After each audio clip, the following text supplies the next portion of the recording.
네, 시장의 트렌드를 제대로 읽는다. 지금 이 시간 메가 트렌드 이현석 전문위원과 함께합니다. 안녕하세요. 네, 안녕하십니까. 네, 반갑습니다. 시장 참 어렵습니다. 다른 나라들은 네. 참 잘 오르는데 네. 우리 증시만 참 못 가고 있어서 오히려 더 답답한 것 같아요. 오히려 다 같이 떨어지면은 그런가 보다 할 텐데 네. 이럴 때 조금 더 속이 상하죠. 네, 맞습니다. 지금 이제 뭐 미증시를 비롯해서 어제 같은 경우에는 유럽 증시도 이 경기 이 양적 완화 기대감에 따라서 굉장히 큰 폭으로 상승을 했습니다. 근데 왜 그럼에도 불구하고 우리나라만 그러니까 선진국 증시도 가고 지금 이제 신흥국 증시도 전체적으로 가는데 왜 유독 우리나라만 이렇게 하락하느냐에 대해서 굉장히 좀 의아하신 분들이 좀 많으실 것 같은데요. 사실 뭐 어떤 현 정부의 이 정책 부분이 성장이 아니라 좀 소득 분배적인 정책이다 보니까 사실 증시에 그렇게 이 유리한 그런 정부의 정책적인 부분은 아니란 점 일단 그 부분을 좀 짚어드리고 싶고요. 그다음에 오늘 이제 좀 이 우리나라 증시가 굉장히 이 좋지 않은 모습을 보여줬던 가장 큰 이유는 이제 일본의 그 화이트 리스트 국가에서 우리나라를 제외한다는 그런 이제 어떤 보도가 있었기 때문입니다. 뭐 사실상 이러한 부분이 아직까지 일본에서 우리나라의 이제 화이트 국가에서 제외한다 확실하게 이게 밝혀진 것은 아니지만 이제 이 수출 무역 관리령 시행령 개정 위한 이 의견 접수가 오늘로써 이제 마감을 합니다. 근데 우리나라 정부는 여기에 이제 처음부터 즉각적으로 좀 반발을 했었고 계속 이걸 이제 철회해야 된다. 화이트리스트 국가에서 제외하지 말라. 그렇게 이제 입장을 표명을 해왔기 때문에 결국 이렇게 되면은 오늘 이제 24일 오늘 기준으로 내일로 넘어가게 되면은 화이트리스트 국가에서 제외된다. 그렇게 이제 시장에서는 판단을 했고 외국인들의 매도세를 포함해서 뭐 현 선물 가릴 것 없이 굉장히 큰 매도세가 나왔고 그로 인해서 뭐 중국 증시 괜찮습니다. 일본 증시도 괜찮고 뭐 이 반도체 비중이 좀 큰 반도체 업종 비중이 큰 대만가까운 같은 경우에도 괜찮았거든요. 근데 우리나라만 유독 좀 하락세를 보였던 그런 좀 하루였다. 굉장히 뭐 어떻게 보면은 또 우려가 될 수 있겠지만 글로벌 증시가 좋은 상황 속에서 우리나라만 계속 이렇게 디커플링 반대로 가는 현상이 지속될 수 있을까 그런 부분을 봤을 때는 사실 지속되기보다는 다시 커플링 될 확률이 좀 크다 그렇게 좀 설명을 해드릴 수가 있겠습니다. 마지막 얘기가 그나마 조금 다행인 것 같습니다. 디커플링이 뭐 계속해서 이어지기보다는 금세 다시 동조화 현상이 일어날 것이다라고 봐주셨는데요.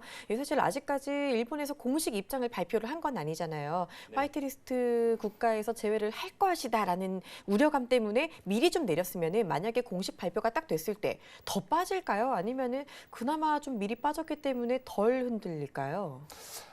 그거는 이제 좀 지켜봐야 알 것 같은데요.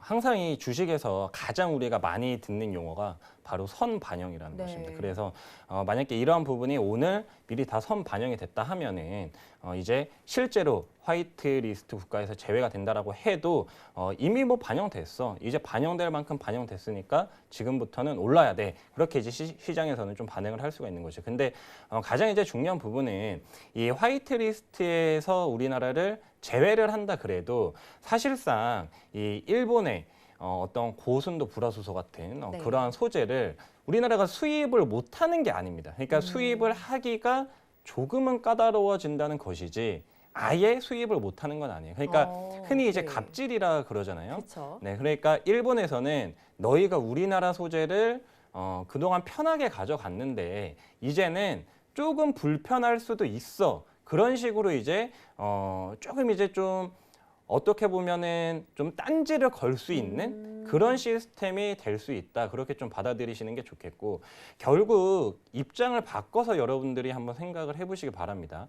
일본이 소재를 팔아야 돈을 버는 구조인데 우리나라 반도체 기업, 뭐 삼성전자, SK 하이닉스의 반도체 소재, 3대 소재를 일본이 팔지를 못하게 된다. 그러면은 우리나라는 소재를 못 구해서 안 달라지만 반대로 일본도 이 전 세계 디램 지금 우리나라 반도체 두 업체가 시장 점유율이 7할이 넘습니다. 그런데 이 7할의 어떤 공급망에 소재를 공급을 안 할 수가 있겠습니까? 그러니까 이 과정이 조금 복잡해지고 거기에 대한 원활함이 이제 조금 불편함으로 바뀔 뿐이지 사실상 뭐 큰 영향은 없지 않을까 좀 그렇게 생각이 되고요.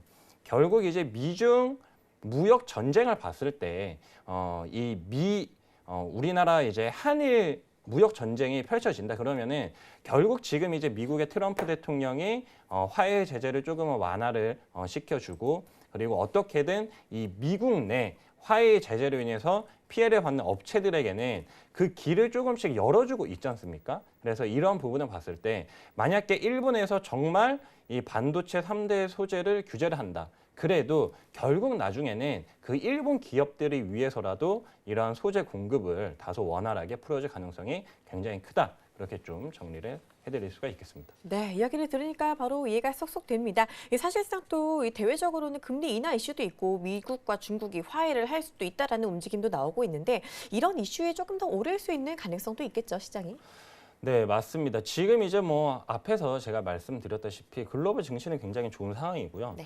그리고 현재 뭐 우리나라만 이렇게 일시적으로 일본 수출 규제 관련해서 하락을 했다라고 하지만 사실 미국의 이 전자 업계에서도 굉장히 좀 큰 반발이 있었고 공동 좀 성명서를 냈습니다.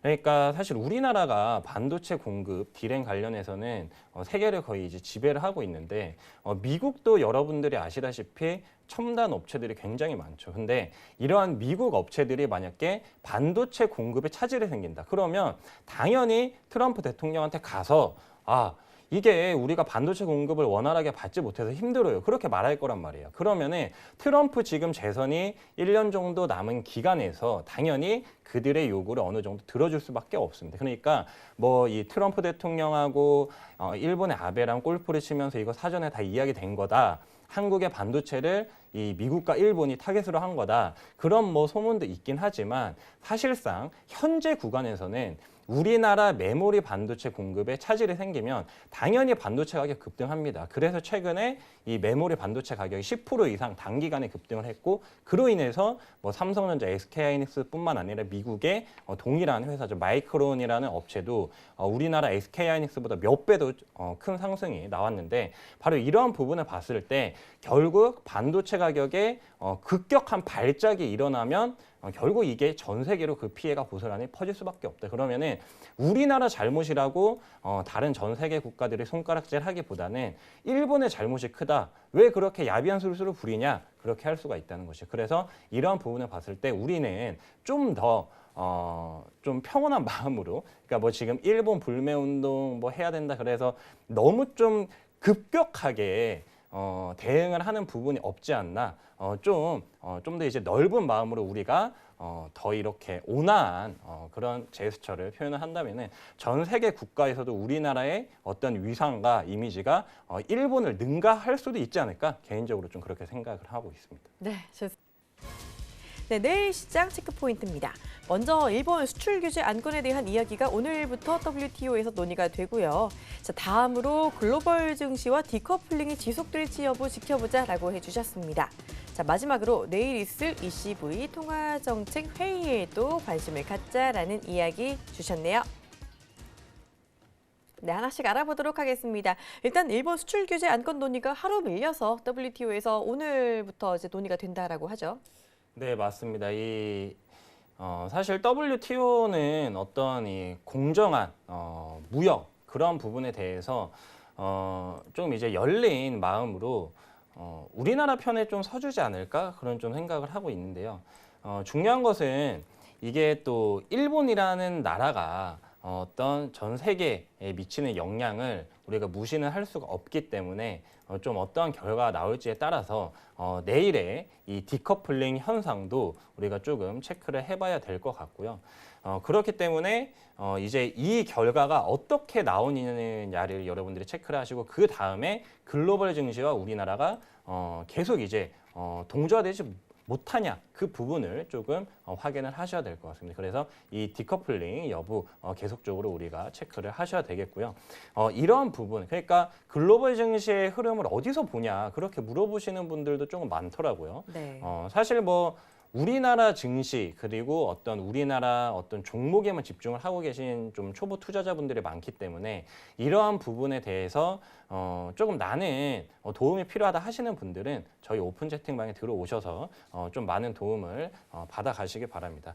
그리고 이제 마지막 세 번째는 ECB 통화정책회의가 내일 저녁에 있을 예정입니다. 그러니까 오늘 저녁이 아니라 내일 저녁에 있을 예정이기 때문에 사실 뭐 내일 우리나라 증시에 큰 영향을 미치지는 않을 것으로 그렇게 보이는데 어제 이제 유럽 증시가 사실 좀 크게 상승을 한 가장 큰 이유로 ECB 통화정책 회의에서 이 경기 부양책 그러니까 양적 완화를 할 것이라는 기대감이 좀 크게 즉 이제 쉽게 말하면 돈을 많이 앞으로 풀 것이라는 이야기가 나올 것이다. 그렇기 때문에 돈을 풀면은 여러분들 증시는 상승을 하는 그런 좀 단순한 이치이기 때문에 우리가 이런 부분을 봤을 때 내일 저녁에 있을 이 ECB 통화정책 회의가 만약에 우리나라 주식시장에도 선반영이 될지 그 여부에도 조금 초점을 맞춰보시면 어떨까 그렇게 시장 체크 포인트 3가지 짚어드렸습니다. 네.